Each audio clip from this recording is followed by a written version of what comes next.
mañana han escuchado a Jerome Powell y esas palabras fueron la clave fundamental en la jornada de ayer, después de que Powell, como han escuchado, hizo en esa comparecencia, dijera que la Reserva Federal tiene que ser cuidadosa y no dudar en seguir subiendo los tipos de interés si fuera necesario. Hasta aquí ustedes dirán, pues no ha dicho nada distinto. Bueno, parece que el mercado sí se lo tomó como algo distinto a la hora de interpretar cómo ponía en cuestión lo que el mercado ya espera sobre política de tipos de interés, contribuyendo a esa subida de rentabilidades que se vio en la jornada de ayer, aunque hay un efecto colateral de película de Hollywood. Lo contamos enseguida, alrededor de un hackeo. Pero la clave fundamental del mercado es cómo ese movimiento del 10 años, del 2 años, del 30 años americano, subió una vez que ve que Jerome Powell igual no lo tiene tan claro, no ve tan claro que de verdad la pausa sea larga, pero pausa, sino larga a una subidita, larga a una subidita. Y en ese entorno, el mercado empieza a entender que Jerome Powell puede tener dudas sobre cuál es el camino a seguir más adelante en un entorno donde el mercado no tenía ninguna dudas cómo podía ser. Powell, que el miércoles ya dio 10 minutos, una pequeña conferencia, en el que habló sobre el forecasting, ¿no? Esa manera de prevenir, hacer una previsión sobre cómo va a ir la economía, no fue demasiado duro alrededor de cómo podía perfectamente la economía actuar en un entorno como el actual, en una previsión hacia adelante, sino que habló hacia atrás, incluso asumiendo una parte de era difícil preverlo, esa previsión de la economía. Ayer sí habló hacia adelante, junto con el Fondo Monetario Internacional, sobre cómo ve la fotografía de los tipos de interés y cómo ve la economía. Y en ese entorno del mercado ayer sí hizo un poquito de tembleque. 0,81% de caída en la jornada de ayer. El SP500 está a 4.347. Hay algunos analistas técnicos que dicen, bueno, fíjate, como era de prever, ya iba a bajar. Ya sabían lo que iba a decir Powell en ese entorno. Bueno, tienen una bola de cristal. Que tengan cuidado con la bola de cristal. A partir de ahí, hoy, SP500 hacia arriba, 0,05 en positivo. Nasdaq, 0,07 en negativo. Ojo al movimiento durante la jornada de hoy de cierre de semana. VIX en la jornada de ayer arriba un 5%, pero en 15%. Y a partir de ahí una fotografía europea que hoy se espera que pueda tener un poquito de tembleque porque ayer jugó al alza mientras Wall Street al final cerró en negativo. 10 años americano hoy recogiendo un poquito a la baja, 0,13%, 4,6%. 2 años americano, 5,024, 0,04 arriba. El dólar perdió el 106, hoy está intentando recuperarlo, 105,93, subida del 0,03. El euro hoy cae 0,04, pero está o sigue en el entorno del 1,06. Petróleo, ahora hablaremos de su senda bajista. Petróleo 80,37. El Brent, subida del 0,61. Ojo al West Texas, caída ya del 0,07 en 76,055. Oro en el entorno de los 1.955,60, depende, veamos, onza o cambio oro-dólar en ese entorno. A partir de ahí, Powell, ayer interrumpido por una protesta pro-palestina, miren el momento.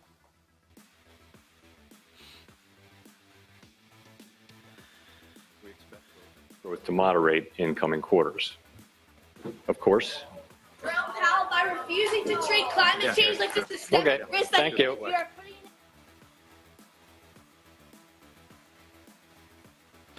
Han visto ahí ese momento en el que a Powell le tenían que sacar de la sala para sacar a los pro-palestinos también de la sala y garantizar su seguridad. Pero un momento de mucha tensión, justo en el momento en el que Powell empezaba ese discurso. ¿Lo han visto ahí? Ese movimiento en el que van por detrás de Powell y empieza, ¿qué está pasando aquí? ¿Qué está sucediendo aquí? Claves del día, Powell protagonista, no estamos seguros de que hayamos llegado al nivel necesario para controlar la inflación.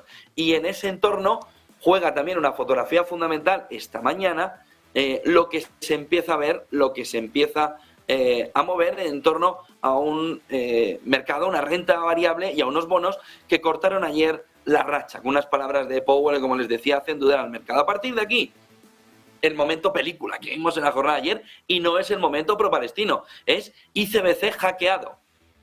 El secuestro, el ciberataque con secuestro de datos ransomware y esa petición de rescate a la rama financiera del Banco Comercial e Industrial de China en Estados Unidos, ojo, paralizó todos sus sistemas y alteró ayer además la subasta de bonos del Tesoro de Estados Unidos. Por eso les decía, hay un efecto colateral al movimiento de ayer que no es precisamente el de la Reserva Federal, porque afectó a la liquidez. Oiga, que un ciberataque con secuestro de datos, un ransomware que pida luego hacer la petición de rescate sobre ICBC ayer, ya se conoce esta mañana que paralizó completamente el sistema, que alteró ayer la subasta de bonos del Tesoro de Estados Unidos, porque afectó y alteró la liquidez, y que provocó de manera inmediata una subida de rentabilidades. Pero la parte más de película que se vivió ayer era una vuelta, un Back to the Future, en el que volvió atrás 30 años. 30 años. ¿Por qué?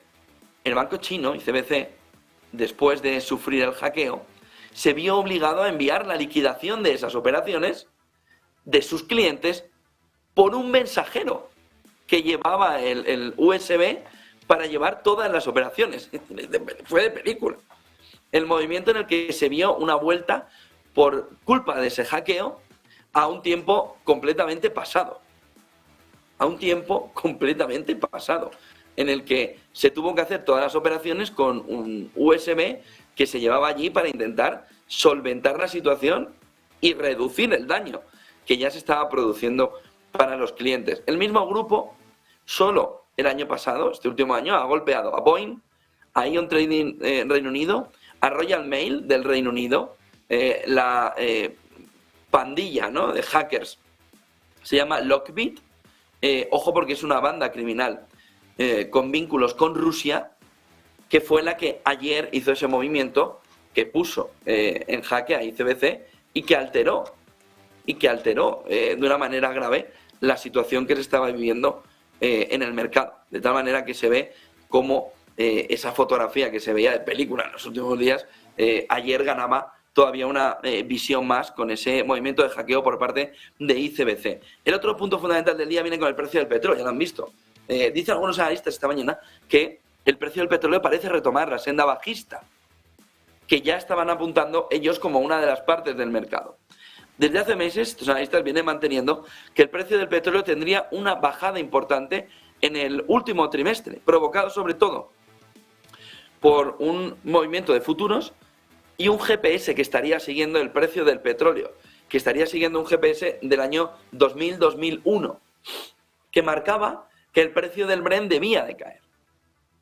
Se ve como ese movimiento, aunque ha tardado un poco más, tenido un poquito más de continuidad lateral, ya está afrontando el movimiento bajista, dicen estos analistas, de tal manera que están poniendo encima de la mesa de cuidado, porque en los últimos meses el precio del Brent habría formado la figura hombro, cabeza, hombro, que también augura bajadas adicionales.